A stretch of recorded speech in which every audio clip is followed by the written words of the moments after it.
회의를 했었을 텐데 부산에서 지금 신탁사기 피해자분들이 아마 와 계실 거예요. 그래서 지금 신탁사기 피해자분들 같은 경우는 지난주에 지금 서울 강서구에서도 한 60세대가 터져서 전국적으로 모아서 한번 저희가 좀 바꿔보려고 합니다. 이 제도를 바꾸지 않으면 신탁사기 피해자는 계속 나올 수밖에 없고, 근데 이제 그동안 세입자분들을 대변할 사람이 없다 보니까 신탁사기 피해자들 지금 몇십 년간 방치했던 거거든요. 근데 이제 이거를 저희가 이번에 바꾸려고 하고, 그건 지금 신탁사기 피해자분들이 와 계시는데 지금 대구 위원장님도 와 계시고 부산 피해자분들도 만나야 하는데 시간이 충분치가 않아서 지금 제가 대구는 알고 부산 와 계세요? 손 좀 들어주세요. 오늘 많이 와 계시네. 그래서 우리 좀 부산 분들은 시간이 될지 모르겠네요. 부산 분들은 같이 좀 모여서 우리 대구 신탁사기 위원장님 와 계시거든요. 대구 지역 위원장님이 신탁사기 피해자분이세요. 그래서 좀 대구 지역, 대구하고 부산하고 이렇게 좀 묶어주시면 좋겠고, 저희가 서울, 인천 신탁사기 피해자분들이 좀 묶을 거거든요. 그래서 좀 서울, 인천, 대구, 부산 해가지고 국회 토론회를 한 7, 8월 중에 한번 해보면 좋을 것 같아요. 그래서 저희가 지금 이게 개인적으로 좀 소통하기는 어려울 수는 있지만, 좀 부산 지역의 신탁사기 피해자분들 지금 제가 얼추 봤을 때 한 8분이 손을 드셨는데, 이거 끝나고 한 10시 이후에 좀 미팅을 해주셔서 부산 지역의 피해자 대표를 한번 좀 선정을 해주시면, 대구 지역 위원장님이 되게 똑똑하세요. 그래서 이분하고 좀 이렇게 같이 소통을 하시고 서울, 인천 저희랑 좀 소통을 해서 국회에서 한번 신탁 제도를 좀 바꾸는, 그리고 신탁사기 피해를 어떻게 구제해야 할지 같이 고민을 하면 좋겠습니다.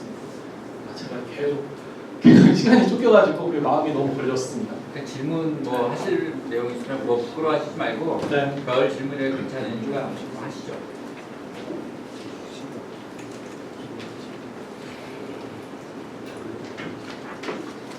네. 예.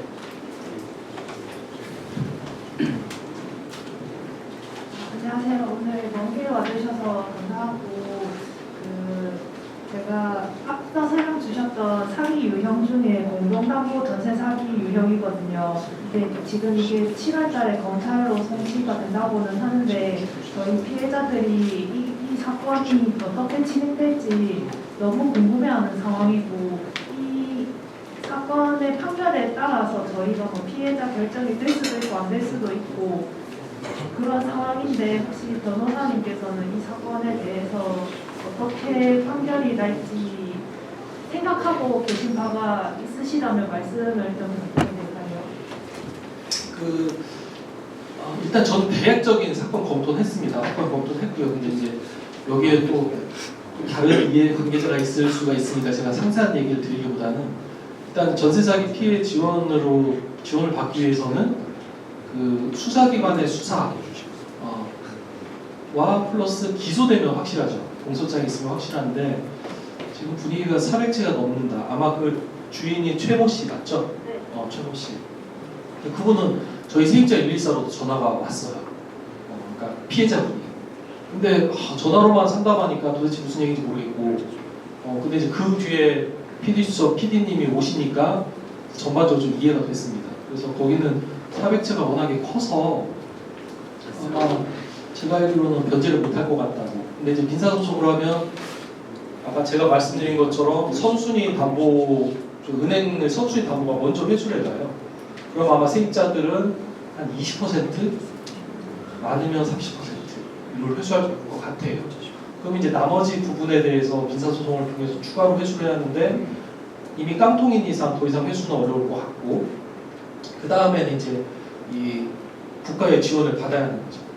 국가의 지원을 받아서 그거에 대해서 이제 뭐 우선 매수권이라든지 우선 매수권, 공공매입, 금융 지원을 받아야 하는데, 지금 저희도 지금 공동담보 전세 사기는 경험이 없어가지고 이거는 좀 저희도 앞으로 풀어갈 문제고, 아마 여기 부산 지역에서 도와주실 변호사님들도 공동담보 전세 사기를 어떻게 해결해야 할지 부분에 대해서 같이 고민해야 하지 않을까 싶습니다. 근데 기본적으로 공동담보 전세 사기는 후순위 세입자예요. 그래서 제 생각은 비추홀구에 준해서 해결하면 되지 않을까 라는 게 현재까지의 저희 결론입니다. 그래서 아무튼 중요한 건 피해자시면 적극적으로 그 진정서 내고 검찰로 하여금 기소하게끔 하는 게 확실하죠. 혹시라도 기소도 안 하고 혐의 없음 이렇게 되면 전세 사기 피해자로도 인정을 못 받을 수가 있으니까 그렇게 한번 대처해 보시면 좋을 것 같습니다. 혹시 그 공동담보 전세 사기 피해자분들이 또 계신가요? 많이 오셨네요. 저희가 오늘 내려온 보람이 있네요. 저도 현재 여기까지입니다. 필요한 거는 전세 사기 여기 부산 지역 변호사님 통해서 또 전달하도록 하겠습니다. 다른 거하고 다 마찬가지인데 좀 처음부터 이제 깡통 전세였을 가능성이 꽤 있거든요. 그래서 그 대출금하고 그다음에 보증금만으로 그 주택을 주택에 대한 자금을 그것만으로 했을 거예요. 그래서 100% 자기 자금이 없이 아마 이 일들을 벌였을 거라고 생각이 되고 그런 경우에 이제 가능성이 있죠. 나중에 주택 가격이 또 떨어지면 못 갚을 가능성이 있다는 걸 얘기했다고 볼 수 있기 때문에 미필적 고의나 이런 것들을 인정할 수 있는 사례가 될 수 있지 않을까 이렇게 조심스럽게 생각해 봅니다. 좀 더 보충적 말씀드리면 제가 4가지 유형 말씀드렸잖아요. 후순위 전세 사기, 선순위 전세 사기, 다가구 원룸의 전세 사기, 그다음에 신탁 전세 사기, 공동담보 전세 사기 모두의 공통점은 자기 자본 없이 타인 자본으로 투기하다 실패한 사례예요. 그래서 제 생각은 지금 400채가 넘는 이 사례는 저는 기소가 될 것 같아요. 근데 그냥 멍하게 가만히 계시면 안 되고 적극적으로 수사기관에 진정하고 처벌해달라고 요청을 하셔야 합니다. 다른 분 계실까요?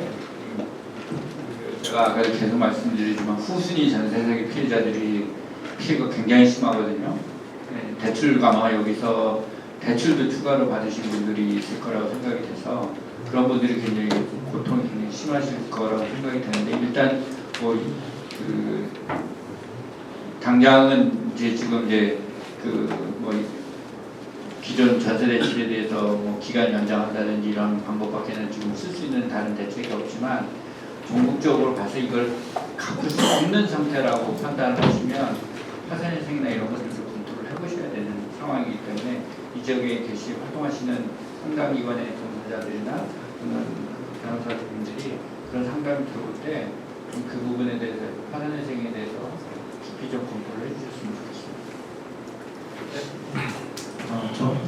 저도 이제 아무래도 공동담보 건물에 있는 전세 사기 피해를 보고 있는데 아마 부산은 대부분의 건물이 이제 원룸 아니면 오피스텔 젊은 세대들은 이런 건물에 많이 들어가 있는데 대부분이 저희와 같은 경우입니다. 건물을 이제 건축으로 올리고 그 다음에 거기에 바로 이제 선순위 채권이 걸려 있는 상황에서 그럼 이제 젊은 세대들은 당장에 이런 부분을 잘 모르고 그리고 공인중개사 분들도 당장에 저 같은 경우도 이제 선순위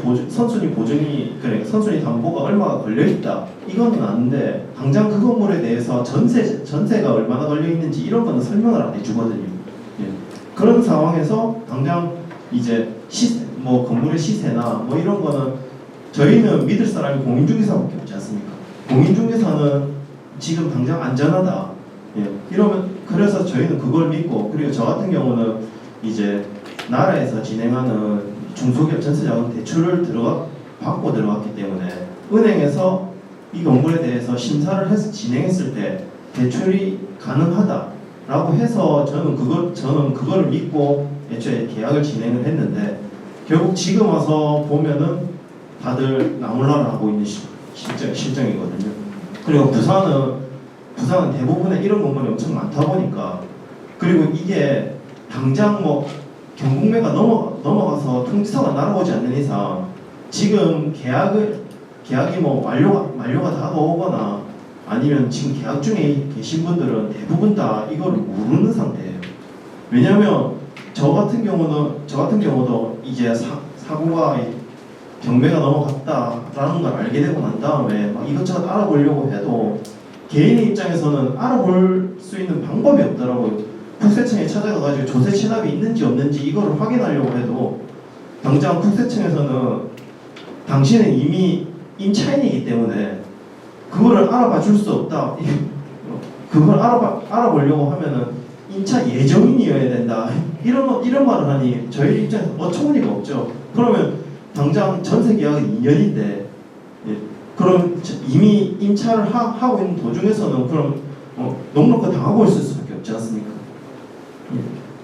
진짜 답답한 게 이런 뭐 특별법이 생겼다라고 하는데 당장 중간에 끼어 있는 사람들은 이도저도 안 되는 거죠. 지금 저희 같은 경우도 저희는 22세대밖에 이제 22세대가 많고 적다면 적은데 저희들이 당장 움직이려고 해도 경찰서에 고소장을 제출한다 해도 이게 어떻게 수사가 되고 있는지 그런 것도 전혀 이제 자세하게 알 수도 없고, 그리고 이게 결정이 나야 저희가 전세 피해가 될지 아니면 진짜 이 구제를 받을 수 있을지 없을지를 모르지 않습니까?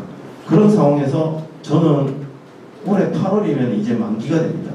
예. 이런 상황에서 이제 은행에서는 아마 다음 달부터 이제 대출에 대한 상환의 압박이 들어올 건데, 저는 이제 인천에서 돌아가신 분들 보면 상황이 이해가 되는 게, 당장 은행에서는 일시 상환을 하라고 합니다.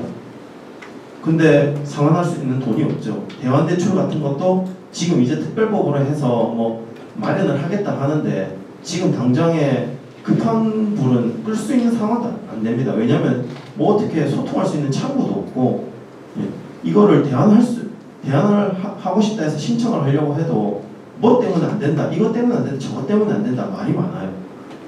지금 저희 건물에 사시는 분들도 대부분 다 이런 상황에서 지금 거의 손을 놓고 계시거든요. 아까 이제 좀 나와가지고 좀 자기의 상황을 좀 널리 말해달라 이렇게 말씀하셨는데, 솔직히 처음 한두 달은 좀 힘내서 막 여기저기 알아보고 할 수 있는데, 지금 한 3달, 4달 지나면서부터는 진짜 사람이 공황 상태에 빠지거든요. 아마 지금 부산에 그런 분들 많으실 겁니다. 그래서 아까 이제 7, 8월쯤 되면은 많이 터질 거다 하시는데, 저도 솔직히 그 부분에 대해서 많이 공감하고 있고, 이런 부분에 대해서 좀 나라에서 신경을 써줘야 되는데, 지금 저 솔직히 국토부 장관님 말 듣고 너무 화가 나가지고 한동안 집 밖으로 나가지는 못하겠더라고요. 당장에 투자 형식이다 뭐다 하는데, 아니 대체 내 집에서 좀 살고 싶다는 게 어떻게 이게 투자가 되는 겁니까? 임대인은 어떻게 사는지도 모르고 있습니다. 지금 저희는 속이 타들어가는데 임대인은 똥덩어리로 살고 있다고 이런 소리만 들리면 속이 뒤집어지거든요. 변호사님은 이제 다들 열심히 해주시는 거 알고 있는데, 좀 더 이제 상담 같은 걸 받았을 때 저희도 처음에 진짜 좀 많이 절망적인 소리 많이 들었거든요. 이런 부분 좀 신경 써주셨으면 감사하겠습니다. 제가 몇 가지 말씀드리고, 혹시 최모 씨 공동담보 전세 최모 씨 쪽은 아닌가요? 그분이 또 다른 명의로 3분 더 있다고 그래가지고 혹시 좀 확인해 보시기 바랍니다. 가족 명의로 총 4사람의 이름을 통해 한 게 사실상 최모 씨 거라고 해서 한번 좀 협의를 해보시길 바라고, 그리고 무엇보다도 중요한 게 아까 제가 전세자기 추모제를 한번 유튜브에서 보여준 이유가 뭐냐면, 위촉구 전세자기 피해자 같은 경우는 작년 10월 달에 구정을 해가지고 6개월 동안 정말 잘 싸웠어요. 이분들 정말 어떤 한국 사회 모범이라고 할 수 있을 만큼 시민의 진안을 시민이 모여서 6개월 동안 가열차게 싸워가지고, 저는 이제 1월 11일날 처음 만났는데 그분들한테 감동받아가지고 같이 움직이게 그랬거든요. 결국은 피해자들이 드러내셔야 돼요. 본인의 고통을 좀 전에 말씀을 잘 하셨거든요. 그 얘기를 내일 몇 시에 아마 피해대책이, 부산 지역 피해대책이 발표한다는 것 같아요. 기자회견 겸해서. 그때 드러내 주셔야 돼요. 나의 피해가 이런데 그거를 드러내지 않으면 아무도 모릅니다.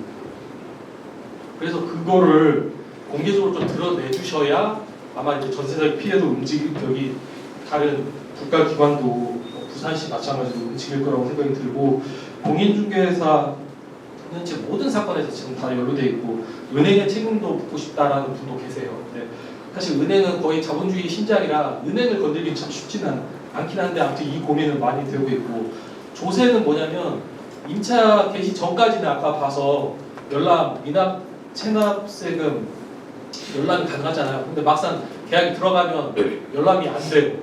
개인정보라는 이유. 참 그게 답답한 저희도 똑같이 생각하는데 어처구니 없습니다. 그리고 90% 대출 받으셨나요? 이제 80%. 80%. 그러니까 90% 대출 받으신 분도 많은데 지금 대환대출이 제가 알기로 또 연소득 7천만 원 이하? 난 또 가능하다고 해서 아마 대환대출도 좀 어려운 부분이 있는 것 같고 그리고 좀 아쉬운 게 사실 마지막까지 전세사기 특별법 제정을 위해서 노력을 했고 근데 이제 제 입장에서 굳이 변명을 드리자면 미추홀구 피해자분들이 너무 급했어요. 이분들은 당장에 오늘 내일 하는데 이분들한테 당장에 좀 숨쉴 이런 구멍이 좀 필요했습니다. 그래서 좀 저희들 입장에서도 급하게 제정이 됐고 근데 그거에 급하게 제정이 안 되면 또 이제 희생자가 나올 수 있는 상황이었고 그래서 전세사기 특별법에 많은 걸 못 담았는데 지금 확실히 오늘 또 부산 현장에 오니까 또 다른 게 있네요. 그래서 그 부분과 관련해서 저희도 서울에서 애를 쓸 테니까 부산에서도 열심히 싸워주세요. 그 지금 말씀하신 분 말씀 너무 잘해주셨고 저도 너무 공감이 되거든요. 근데 그걸 드러내지 않으면 아무도 몰라요. 근데 미추홀구 전세사기 피해자 대책위가 성공한 거는 본인의 고통을 다 드러냈습니다. 특히 위원장, 부위원장 5분이서 언론에 나와서 인터뷰하고 기자회견 때 본인 발언하고 그렇게 드러내주셔야 돼요. 언론 앞에서. 근데 언론 앞에 드러내지 않으면 진짜 아무도 또 다른 질문.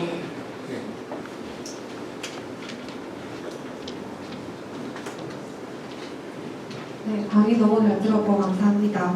일단 저는 신탁 사기 피해자인데요.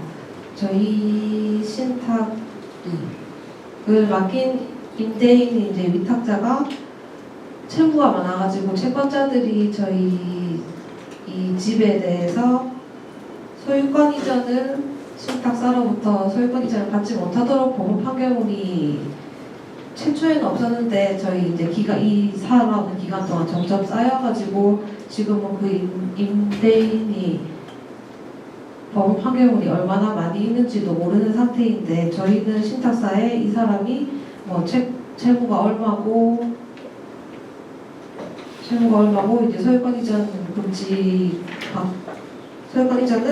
금지하도록 가처분 판결문을 저희는 확인을 해보고 싶은데 신탁사에서는 당사자가 아니니까 확인할 수 없다고 해요. 그래서 그런 거를 저희가 임차인으로서 신탁사에 요구할 수 있도록 뭔가 바뀌어야 된다고 생각하고 그 다음에 이강훈 변호사님께 질문 3가지 정도 있는데 저희가 만약에 신탁이 말소가 되면은 지금은 신탁 피해자로서 전세 사기 피해자 등에 속할 수 있는 결정이 될 수 있는데 신탁이 만약에 말소가 되고 1호 여건을 갖추면 전세 사기 피해자로 이게 결정을 다시 받을 수 있는지 그래서 경매 우선 매수권을 발동할 수 있는지 그리고 우선 매수권을 할 때 전세 보증금으로 그 매수하는 그 매수금을 상계 처리가 가능한지 그리고 아까 말씀해주신 금융지원에서 금융회사로부터 채무 불이행 유예를 받으려고 하면은 아까 말씀하시기로는 아직 그 대출 만기가 되기 전에 신청해야 한다라는 식으로 말씀해 주셨는데 제가 이해한 게 맞는지 궁금합니다. 맞습니다.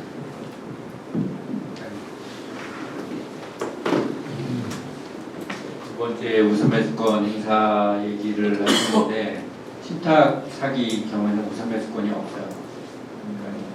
그러니까 해당 사항이 없는 질문을 하신 거라서 좀 안타깝지만 그래서 그 우선매수권 일반적으로 전세사기 피해자들 다른 신탁사기 아닌 다른 전세사기 피해자들 이 경우에는 우선매수권을 행사할 때 자기가 받을 보증금하고 상계 처리가 가능합니다. 그래서 보통 자기가 특히 선순위인 경우에는 그 보증금이 크면 그 주택 가격에 맞먹는 저기들이 있겠죠. 그러니까 상계가 가능합니다. 그다음에 채무불이행 유예와 관련된 부분들은 지금 아주 세세한 기준들이 좀 나와 있진 않은데 이미 그 채무불이행이 된 분을 구제를 할 방법은 없다고 얘기를 하더라고요. 그래서 앞으로 채무 그 불이행이 발생할 앞으로 발생했을 때, 그러니까 이제 전세 사기 피해자 결정을 받고 나서 이제 이런 불이행이 들어갈 때 그때 그걸 유예할 수 있도록 이렇게 유치하겠다는 그런 내용이었습니다. 그다음에 신탁이 말소될 것이냐, 이거는 이제 이건 가정적인 상황을 말씀하셔서 그러는데 아마도 그런 상황이 있다면 전세 위탁자인 그 전 소유자, 지금 현재 위탁자죠. 위탁자가 그 전에 이제 신탁을 하기 전에 채무가 엄청 많았을 경우를 전제하는 거거든요. 그럴 경우에는 사행위 취소 소송을 통해서 그 신탁 자체가 말소될 수 있습니다. 그럴 경우에 이것이 해당될 수 있는 현재 그런 지금 어쨌든 주택 소유자하고 계약을 한 거니까 그게 해당될 수 있느냐, 이건 좀 법률적인 검토가 좀 필요한 것 같습니다. 저도 직답은 현재는 답변 못하겠고 저희들이 검토 한번 해보겠습니다. 신탁 말소 이 부분은 좀 이쪽 피해자분들 모이고 법률가들끼리 좀 검토가 필요해 보여요. 사실관계를 좀 정확히 한 다음에 해야 될 것 같아요. 지문 자체가 분명하지 않고, 그다음에 말씀하신 대로 신탁 피해자는 지금 우선 매수가 행사 안 되는 게 현실이에요. 근데 이게 이와 관련해서는 왜 안 될까라는 의문은 있어요. 사실 이제 전세사기 특별법 만들 때는 미추홀구 피해자분들이 워낙 급했기 때문에 그쪽에 집중했던 법안이었고, 근데 신탁사기 피해자분이 왜 안 될까는 여전히 좀 의문이 있습니다. 그래서 이제 좀 전에도 이강원 변호사님하고도 좀 토론하고 그랬었는데, 근데 이 부분에 대해서 좀 법안 추가가 가능할 수도 있지 않나, 약간 저는 개인적으로 그런 의견을 좀 갖고 있고, 근데 그 부분은 좀 논쟁을 해야 돼요. 사회적으로 논쟁을 하고 피해자분들 입장은 어떤지, 또 피해자분들이 적극적으로 요구를 해야 하고. 현재는 지금 법원 경매에 의한 경우, 그다음에 공매에 의한 경우만 우선매수권을 규정을 하고 있기 때문에 신탁의 경우에는 신탁에서의 공매는 그 신탁사가 하는 거거든요. 임의적인 매각 절차예요. 신탁에 의해서 하는 매각 절차예요. 거기에는 현재는 적용이 되지 않고 있습니다. 그러니까 이게 조금 헷갈리는 게, 경매는 채권자의 채권 회수 절차, 공매, 이제 여기 전세사기 특별법상 말하는 공매는 그 국가기관의 조세 채권 회수 절차, 신탁사의 공매는 조세 회수 절차인 공매랑 상관이 없는 공개 매각 절차의 공매 절차. 그래서 세 개가 달라요. 그래서 세 개가 다른데 그 부분을 방법을 좀 찾아봐야 하지 않을까라는 좀 생각이 들고, 그 다음에 채무불이행 유예는 그와 관련해서 제가 알기로는 일단 전세사기 피해자로 인정이 되면 그때부터는 신용정보 등록을 유예하겠다는 취지거든요.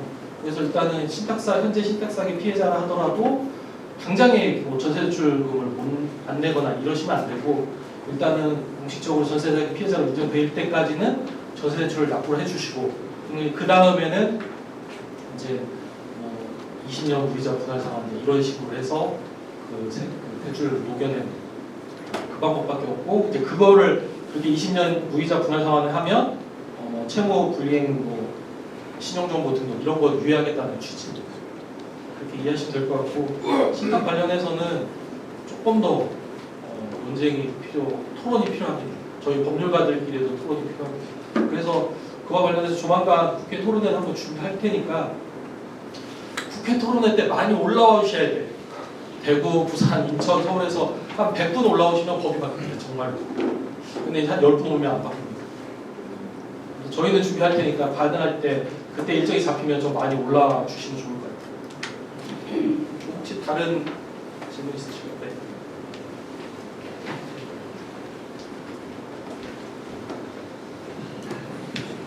네.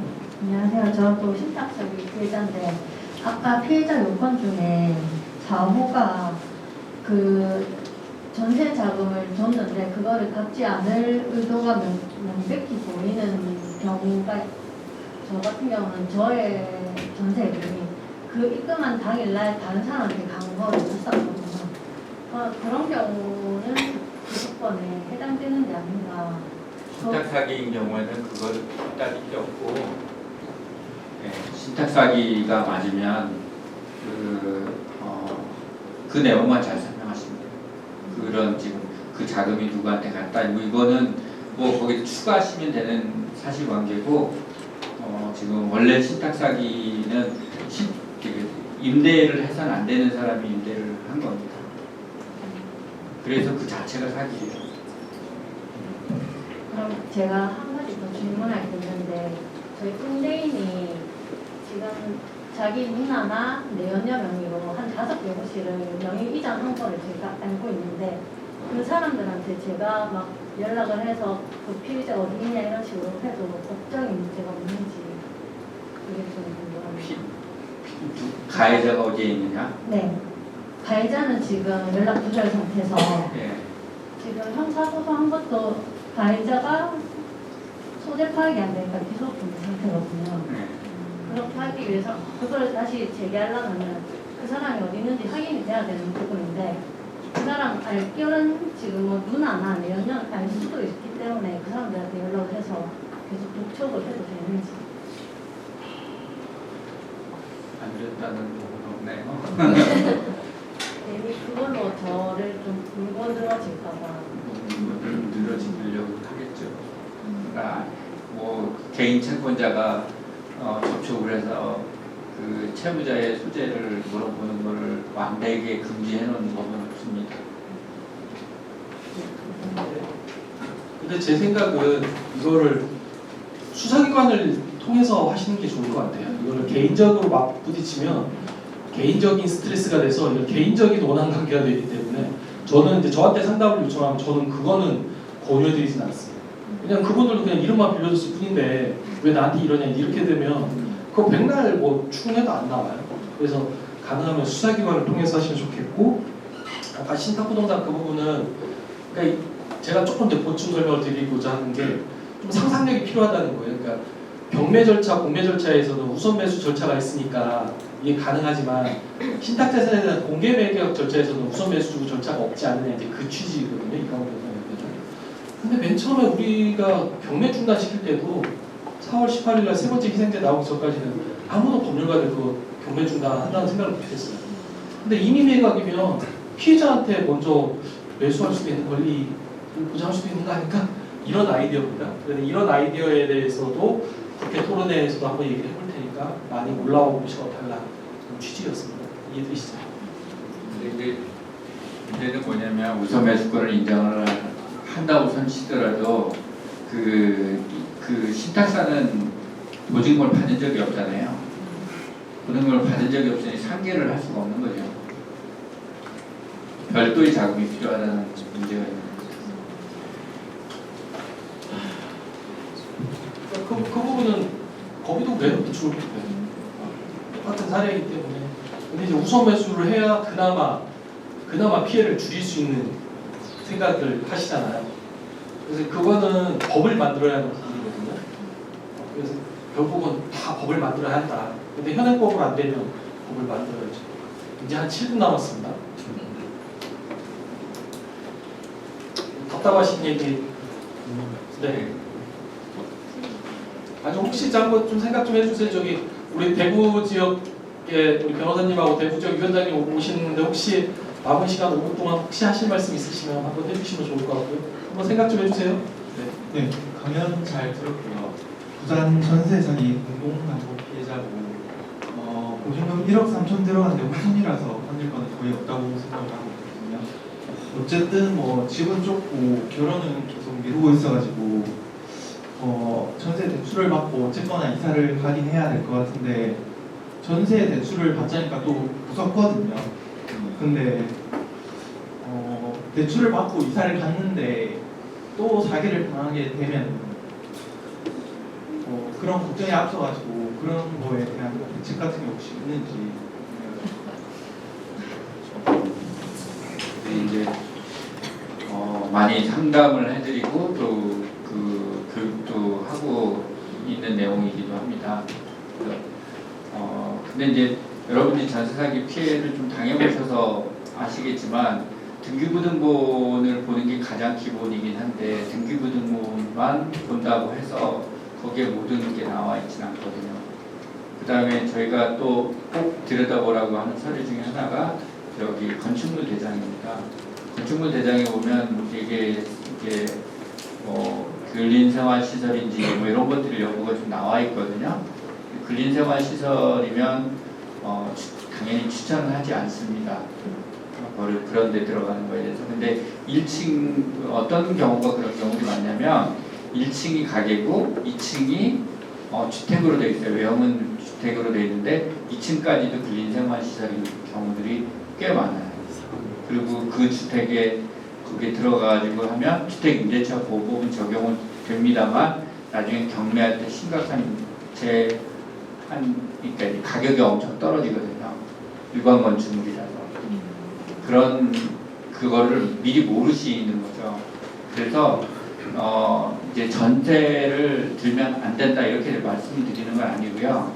저는 최근에 제 의뢰인 중에 한 분이 전세 하도 요새 상황이 없어나 보니까 아파트 조그마한 소형 아파트 이제 들어가시려고 이제 전세를 들어가신다는 거예요. 그래가지고 좀 걱정이 돼가지고 그 아드님이 저한테 이거 좀 자문을 좀 해달라 이렇게 해가지고 제가 잠깐 가서 봐드렸어요. 근데 이것저것 좀 봐드렸는데 조금 높긴 한데 금액이 그러니까 결국은 주택 가격을 알아야 되는 거거든요.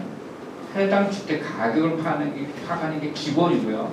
그 주택 가격 파악을 하셨으면 그 가격의 70%는 넘지 않아야 되는 겁니다. 그 정도를 좀 지켜주시면 어느 정도 가능하다. 그러고 보증보험을 꼭 드시라고 말씀을 드리고 싶습니다. 다른 분도 계신가요? 예. 부산판 건축학이라고 불리는 김모 씨가 가지고 있는 이제 갤러리라는 경우에 오늘 부산 첫 번째로 지금 피해자 인정을 받았다고 이제 방금 연락을 받았습니다. 근데 그 김모 씨가 바지 사장을 두고 가지고 있는 건물이 또 세치가 있는 걸로 알고 있거든요. 그 중에 하나가 저희 건물이고요. 근데 그 건물이 이제 나중에 피해자 신청을 하게 됐을 때 이제 앞전에 이제 그 김모 씨가 오늘 피해자 확인이 됐잖아요. 그 협의가 있으니까 저희한테도 좋은 결과를 바랄 수 있을까요? 뭐 그거보다 뒤에 나중에 만약 계약하셨다면 거의 그럴 가능성이 없죠. 앞에 있는 경우는 같이 상황을 자세히 좀 봐야 됩니다. 왜냐하면 그 시기가 중요한 게 가해자의 이제 가해자라고 해서 저긴데 임대인의 신용 상태가 언제부터 나빠졌는지 그걸 좀 따지고 있거든요. 그러니까 그분이 지금은 전세 사기가 인정된 분이 있다면 그분보다 뒤에 계약을 하신 분은 거의 인정될 가능성이 높죠. 근데 앞이라고 안 된다는 건 아니고 사실관계 구체적으로 설명을 하셔야 된다는 겁니다.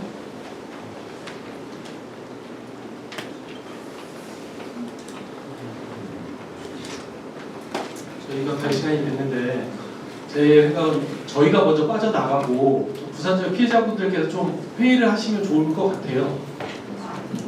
이게 피해자분들이 모이지 않고 법 안 바꾼다고 뭐라고 하면 안 바뀝니다. 모여서 내일 기자회견에서도 한 100분씩 모이고 이래야 법이 바뀌죠. 부산도 바뀌고 뭐 부산도 이렇고 대구도 이렇고 대전도 이렇고 하면 저희가 국회에서 싸울 힘이 생겨요. 물론 이제 저희가 직접 싸우지는 않습니다. 또 앞에 또 다른 국회의원들이 있죠. 근데 이제 그렇게 힘을 모아주셔야지 계속 원망하고 그런 이제 그것만으로는 안 바뀌니까 내일 10시 기자회견 부산에서 한다고 하니까 거기에 많이 모여주시면 좋겠고 저희가 이제 거의 10시가 돼서 저희가 먼저 이동을 하도록 하겠습니다. 안녕하세요. 저희는 이렇게 인사를